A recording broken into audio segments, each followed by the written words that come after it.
Hi guys, welcome back to my channel. If this is your first time, my name is Precious.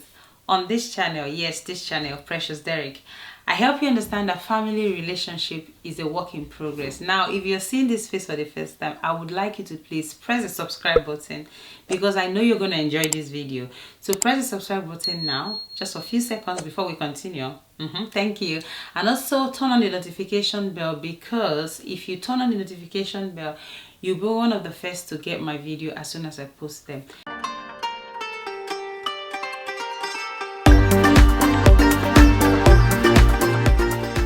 This channel, I try as much as I can to talk about content that are insightful, relatable content that you'll be able to relate to what I am saying. Okay, thank you so much. And to all my returning subscribers, oh god, I love you so much. Thank you so much.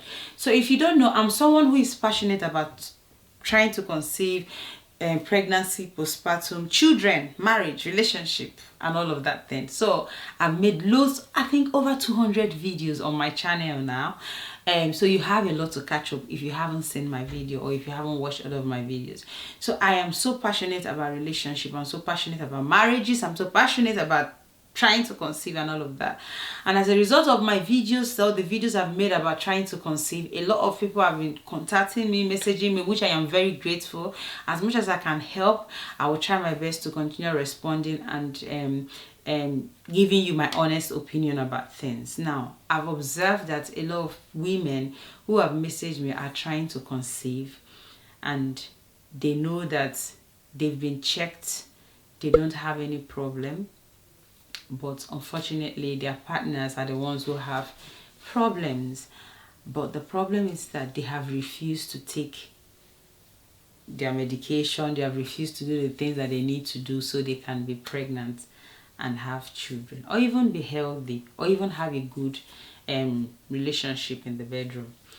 So I want to talk about what you can do when your partner is not cooperating. Okay, you're trying to conceive, you don't have any problem, but your partner is the one who has a problem, and he is basically not having it. He doesn't want to do anything. What can you do?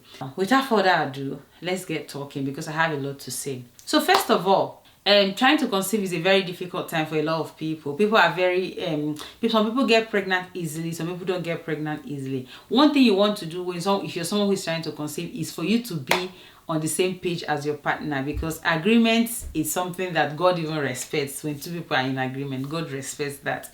So when you and your partner are in agreement in anything you want to do, any options you want to go, any option you want to take or go with, your God is always there to back it up, provided is his will. Now, if you're not in tune with your partner, if you're not on the same page with your partner, is a very difficult time. So I'm going to be sharing with you what you can do. I'm going to be sharing with you the things that you can do to manage this situation, because it's a very difficult situation. A lot of women are out there struggling, doing all they can to get pregnant. They know they don't have the problem. The problem is from their partner, but they just can't get their partners to get themselves to that point.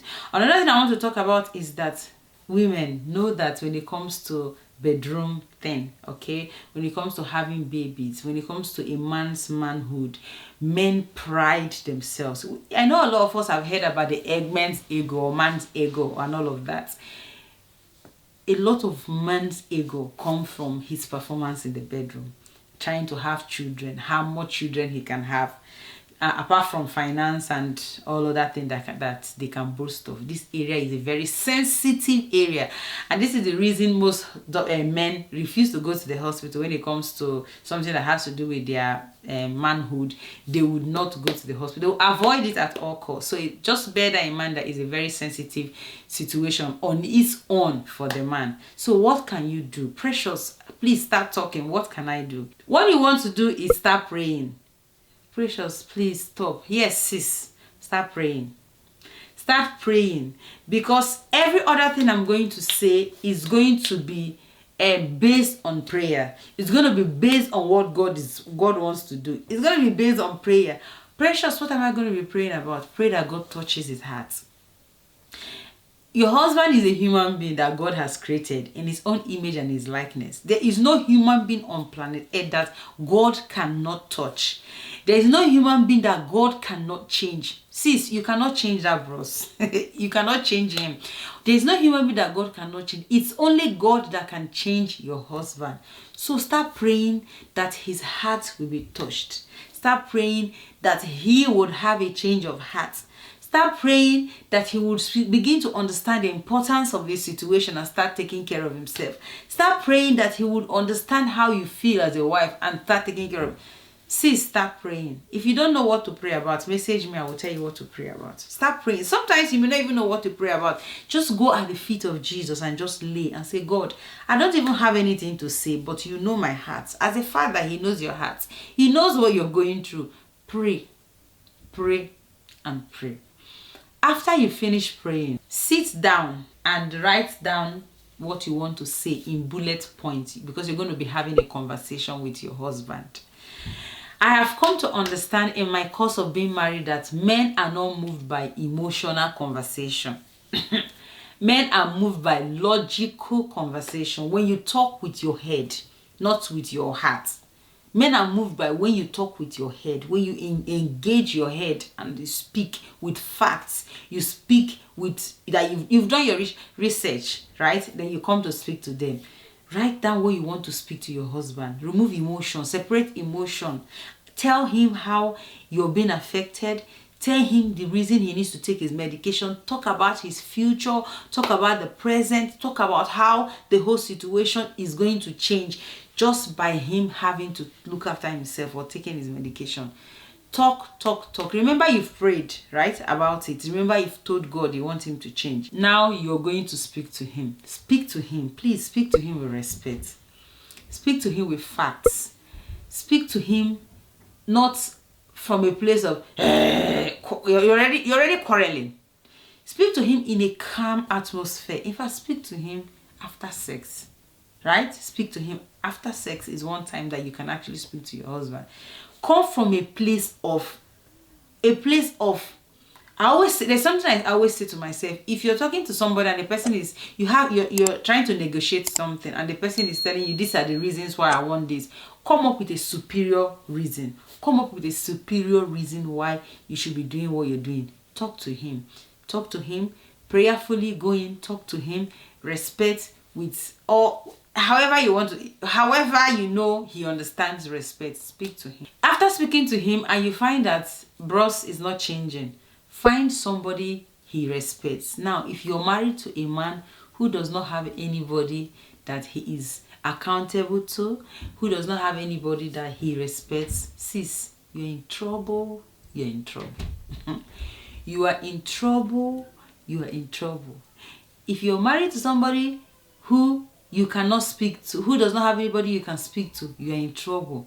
Now, I assume that we are married to people that have people that they respect, that can speak to them and they listen. So that being said, because I know on this my channel we have responsible and amazing families, find someone that your husband respects and speak to the person so that the person can speak to him. If you have done this and it's not working, involve family. Let me tell you something. I'm one of those people that when I was getting married, I said to myself that I'm not going to, whenever I and my husband, we are having problem, I'm not going to tell my family. And up till now, I still don't tell my family. Sis, there are situations that you need to tell your family. There are situations that you need to involve your family. Don't let anybody deceive you. There are situations, I'm not saying that every little thing, mommy, no, that's not what I'm saying. But there are situations like this kind of situation that involves having children. There are situations you need to involve family. Involve family. His mother can speak to him. His brother can speak to him. His family can speak to him. They can speak sense into him. People can speak to him. Involve family. The reason is because, one, like I said, he might just find somebody that will speak to him, that he will listen. Secondly, so that they will know that the problem is not from you. A lot of times that you see people trying to conceive, 100%, in fact 99%, they think the problem is from the woman. It will be nice for you to let family know at this stage that, look, we are trying to conceive. Oh, I am not the problem. Your son is the problem and he has refused to take his medication. I would stand by him 100% if he wants to take his medication. I am supporting him. Tell them how you've been supporting, the things you've been doing for him to take his medication. Let family know. I am not of the opinion that you're going through stuff, you hide it from your family. Precious Derrick is not of that opinion. You need to know when your family needs to be aware. Now, if you've spoken to your family, remember what I said, pray, speak to him, find somebody that he respects to speak to him, involve your family to speak to him. If you've done all four and this man is not ready to change, he still wants to continue the attitude of not taking his medication, not looking after himself, sis, decide on what you want. I am a very practical person. Absolutely practical. Do you want to remain in that marriage and continue the way things are? You want to get out of it? Whatever you decide to do, do it and stand by it. That is my advice for you. These are the 5 things that I will advise you to do if you're in this situation where your husband is not responding, your husband is not doing what he's supposed to do for you guys to get pregnant, and you really want to have a baby, and you really want to get pregnant. Age is no longer on your side. I am talking to women now. I am actually talking to women because I know a lot of women are the ones, even some people that don't even have problem will go and manufacture for one for themselves and start going from one place to another, taking herbs, going to the hospital, doing this. A lot of women go to the hospital even without their partners. A lot of women go to the hospital even without their partners. So when it comes to looking after self, when it comes to trying to conceive, I know women are into it. Women take care of themselves. The men are the ones that are difficult to do these things. So if you've done all of this and your husband has refused to listen, choose here this day what you're going to do. Are you going to continue with him or you're going to check out? Whatever you decide to do, God will give you the grace to stand by it. Guys, thank you so much for watching this video. If you enjoyed it, I would like you to please press the subscribe button. Let me know what you think on the comment section. If you have a friend whose partner is not responding, who doesn't want to get treated, who is full of pride, what would you advise that friend to do? Let me know on the comment section. Thank you so much for watching. I hope you enjoyed it. Thank you so much. Be grateful, be positive, and be yourself. See you on my next video. Bye for now. Bye.